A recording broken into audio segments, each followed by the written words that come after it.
Chapter 1, Section 3, Digging Deeper, Earth's Interior Structure, Evidence for Earth's Layered Structure. You carried out investigations on the densities of different materials.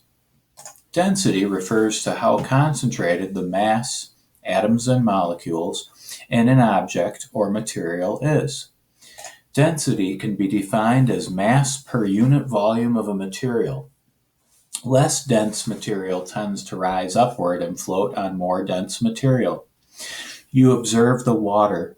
You observed that water floats on corn syrup. Vegetable oil floats on water. Then you calculated the density of each substance. You found that the vegetable oil was less dense than water, and water was less dense than corn syrup. The terms more or less dense provide qualitative descriptions of density. Here are some other examples. A less dense solid floats in a more dense liquid. In Figure 1, the white piece floating on top of the water dyed blue is wax. It is less dense than water and therefore floats on it.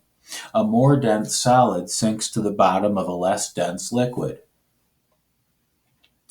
In Figure 1, the piece of aluminum is at the bottom of the test tube because it is more dense than all the liquids. Rocks in Earth's crust are less dense than rocks of the underlying mantle. The crust floats on the more dense interior material. Figure 1. These liquids and solids have separated because of their different densities.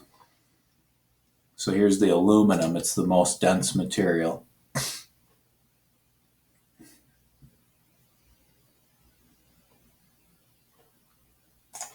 How do scientists know that the rock that is deep below the surface of Earth is denser than the rock on the surface?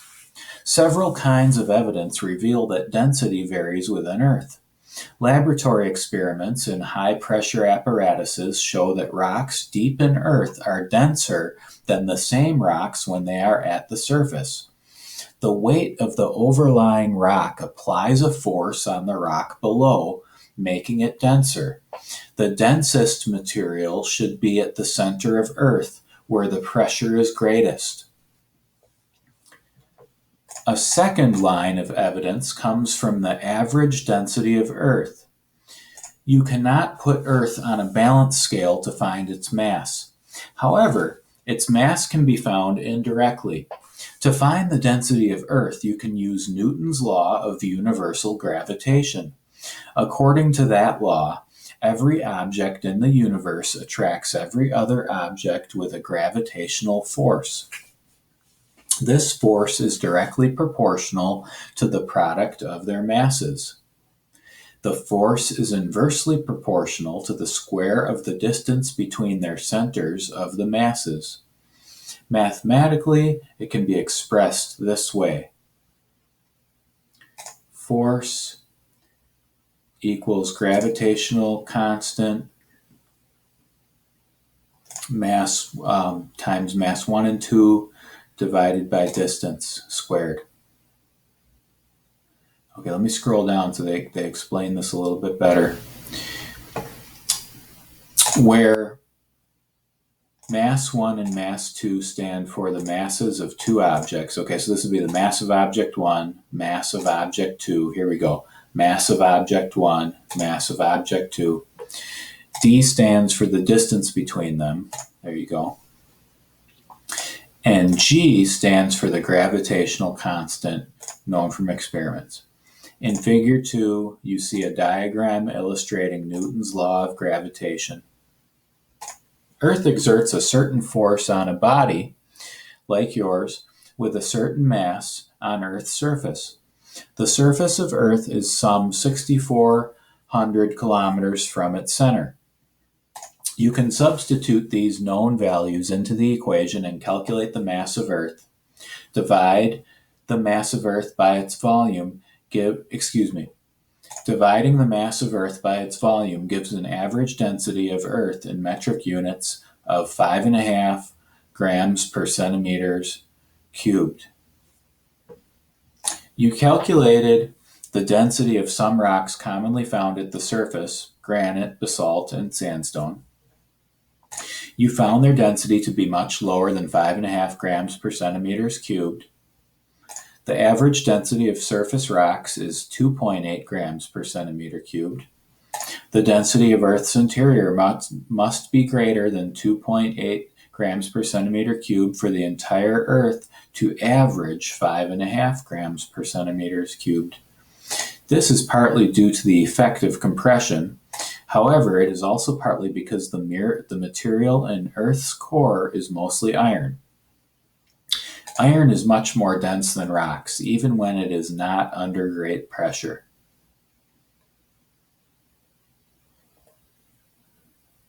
The flow of matter and energy within Earth.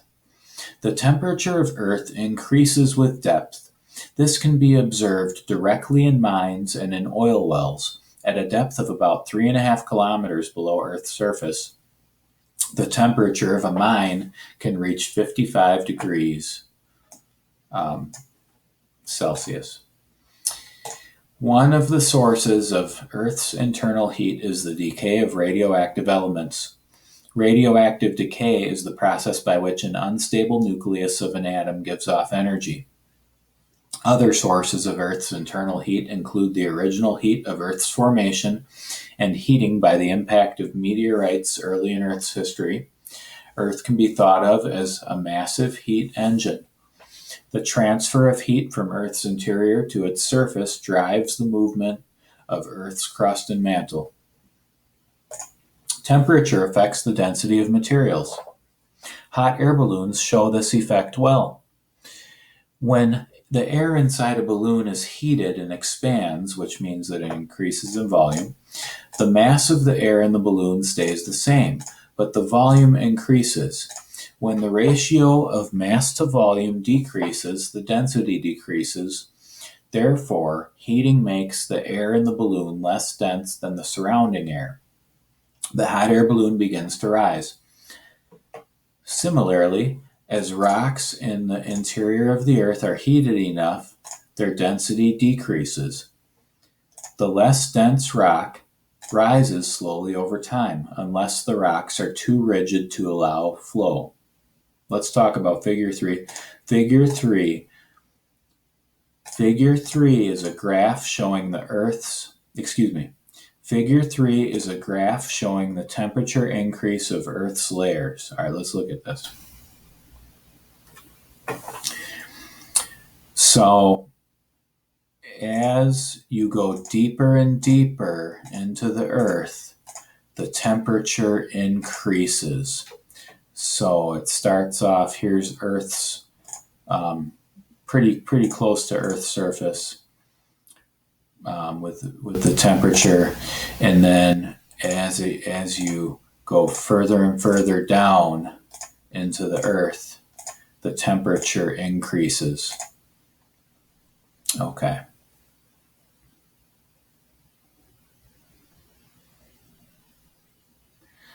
All right. Figure 4. The decreased density of the heated air inside a hot air balloon causes it to rise upward. So the air inside is less dense than the air outside, which causes it to rise. All right. In the investigate, you heated vegetable oil and observe the movement of transparency pieces. Why did the transparency pieces move? The answer lies in the process of thermal convection. Heating lowers the density of the oil at the bottom of the container. The less dense material begins to rise. As the oil approaches the surface, it flows to the side, making room for more oil rising from below. As it moves to the side, it cools. As it cools, it becomes more dense, and it sinks back to the bottom of the container. At the bottom of the container, it is heated and rises again. This kind of density-driven circulation is called thermal convection, as shown in Figure 5. Let me scroll down so we can see Figure 5 as we're talking about this. Okay. This kind of density-driven circulation is called thermal convection, as shown in Figure 5. Thermal convection transfers thermal energy in the form of heat from one place to another by the movement of material. Now we can really see Figure 5 because I'm going to scroll down. Okay, so here's Figure 5. All right. In 1929, Arthur Holmes proposed the idea that there were convection cells in Earth's mantle. He suggested that this thermal convection is like a conveyor belt. He reasoned that the rising mantle material can break a continent apart. It then forces the two parts of the broken continent in opposite directions. The convection currents would then carry the continents. So here's the theory. Figure 5. One possible pattern of thermal convection in Earth's mantle. Convection cells like this might provide at least some of the driving force for the movement of the lithospheric plates. So here's your hot inner core, outer core, and it's the differences in temperature are creating this convection.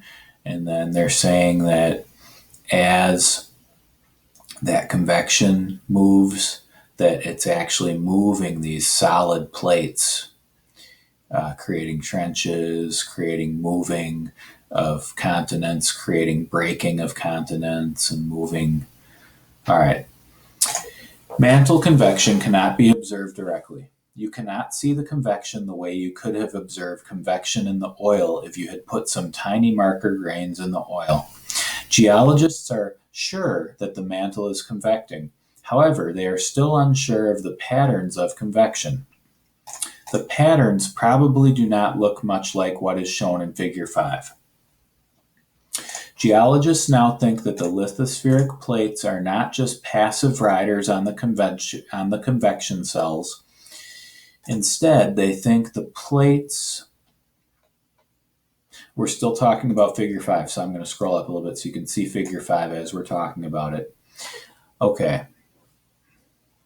The patterns probably do not look much like what is shown in Figure 5. Geologists now think that the lithospheric plates are not just passive riders on the convection cells.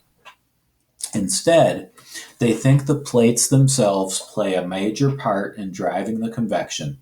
Do you remember from Section 1 that the mid-ocean ridges are broad rises in the ocean floor? Mid-ocean ridges slope gradually down to the deep ocean nearer to the continents. That means that the plates on either side of the ridge crest slope downward away from the ridge crest. They tend to slide downhill under the pull of gravity. In this way, they help the convection cell to keep moving, instead of the other way around. Also, you might recall that most materials expand when they are heated and shrink when they are cooled. The plates in the ocean are denser than the deeper mantle. They have almost the same composition, but they are not as hot. They sink into the mantle by the influence of gravity. In that way, they help to keep the convection cell moving. According to this hypothesis, material is heated at the core mantle boundary. It rises upward and spreads out horizontally. The material cools and sinks back into the interior. These convection cells are very slow moving. They might provide the driving force that moves the lithospheric plates. Material rises to the surface at places where the plates spread apart from one another. Material sinks back into the earth where plates converge. The idea of convection cells was not widely recognized during Holmes's time. However, mantle convection cells were important in the development of the plate tectonic theory.